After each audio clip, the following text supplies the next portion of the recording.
দুই নম্বর জাহান্নামের নাম হলো সাঈর।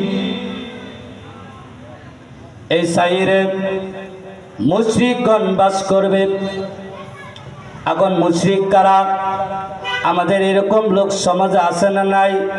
এটা দেখার এবং এটা চিনার উপায় আমাদের শোনার দরকার আছে না নাই? আছে? তাহলে গভীর মনোযোগ লাগান। মুশরিকগণ কারা?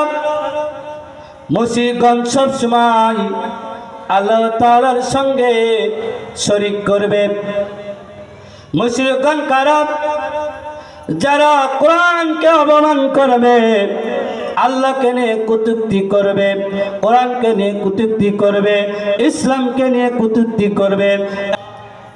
কয়েকদিন আগে এক শিল্পী বা আবুল সরকার নাকি এক বাউল শিল্পী, সে কোরআনকে নিয়ে কটূক্তি করেছে, প্লাস আল্লাহ তাআলাকে নিয়েও কটূক্তি করেছে।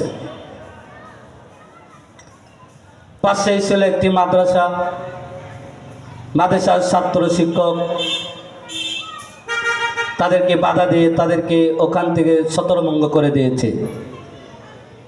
এই বিষয়টা নিয়ে কিছু রাজনীতি কুলাঙ্গার তাদের পক্ষপাতী নিয়ে তারা ইসলামের কথা যারা কটূক্তি করলো, যারা কোরআনকে নিয়ে যারা কটূক্তি করলো, যারা আমার নবীকে নিয়ে যারা কটূক্তি করলো, তাদের পক্ষপাতী জানিয়ে কিছু কুলাঙ্গার রাজনীতিবিদ কথা বলছে। বলেন কথা ঠিক কিনা? এরকম কুলাঙ্গার রাজনীতিবিদরা তারা কখনো মুসলমান হতে পারে না। কারণ যে মুসলমান, তার অন্তরে আঘাত লাগবে যখন আমার আল্লাহ নিয়ে কটূক্তি করবে।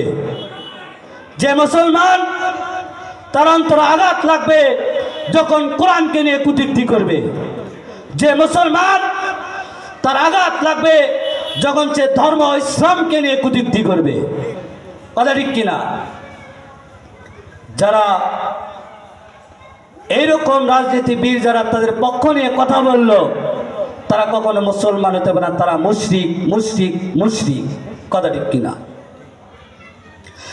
এই ধরনের মুশরিকগণ দুই নাম্বার সাঈর নামক জাহান্নামে বসবাস করবেন। বলেন সুবহানাল্লাহ।